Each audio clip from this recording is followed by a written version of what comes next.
At 1:03 in the morning, I watched my blood-covered neighbor hide behind my car like a hunted animal. And that is when I realized we had invited something into our lives we didn't understand.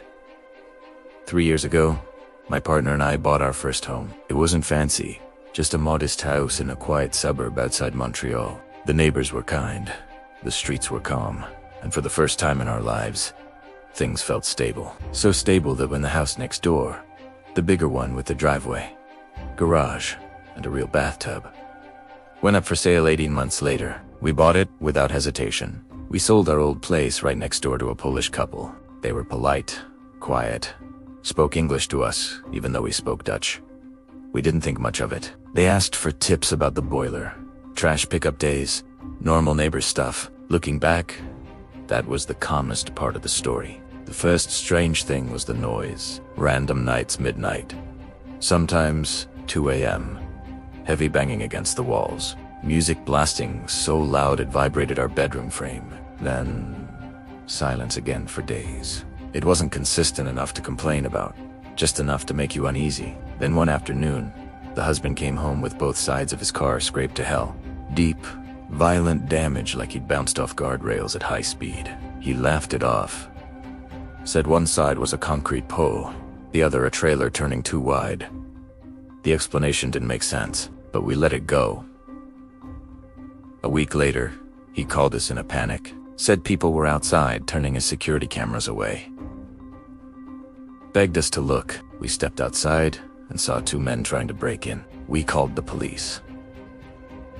It took 20 minutes. The men were gone by then. The wife ran home screaming about their French bulldog. Everything looked chaotic, but nothing was stolen.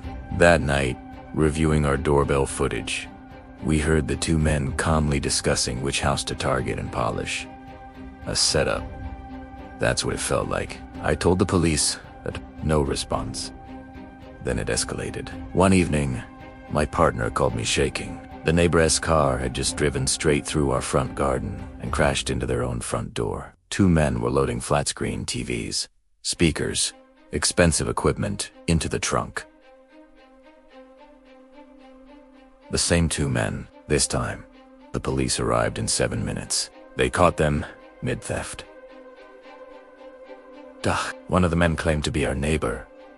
Used his real name. Spoke fluent Dutch, something our neighbor had never done in 9 months. The officers looked confused. The man panicked. Tried to flee. A pursuit followed through our quiet suburban streets before they were arrested. But while police were inside, they pulled out a 3rd suspect. We thought that was the end.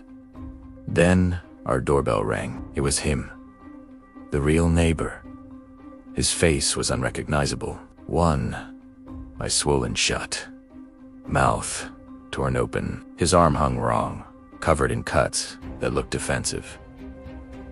He didn't look scared. He looked feral. Cornered. He refused to cooperate with police. Wouldn't press charges. Wouldn't explain. Later that night, he came back, trembling. Said he cheated on his wife. Claimed she had sent people to kill him. Begged to sleep at our house. We refused. We drove him to the hospital at 10:30 p.m.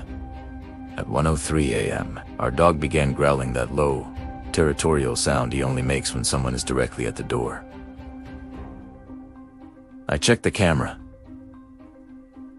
He was back, standing on our porch, ringing the bell over and over. We didn't move. We didn't breathe. We just watched. Then headlights turned onto the street. He panicked. Ran off our porch, hid behind our cars in the driveway, crouching in the shadows like prey. A car stopped. His wife stepped out. She walked toward her front door, then paused. She saw him. What happened next still unsettles me. She stepped toward him under the yellow streetlight and began wailing. Not crying. Wailing.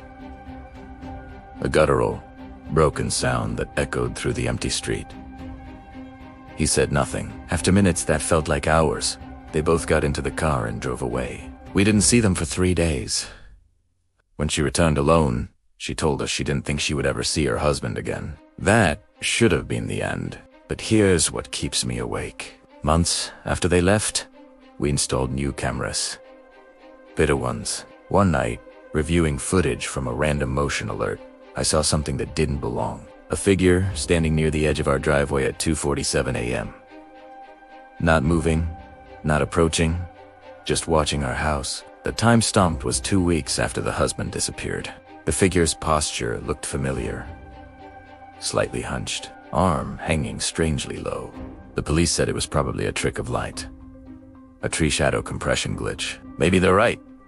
But sometimes, late at night, when everything is quiet again, I still hear heavy banging through the walls of a house that has been empty for over a year. And I can't help but wonder, did we ever really know who was living next door? Or worse, did they ever really leave?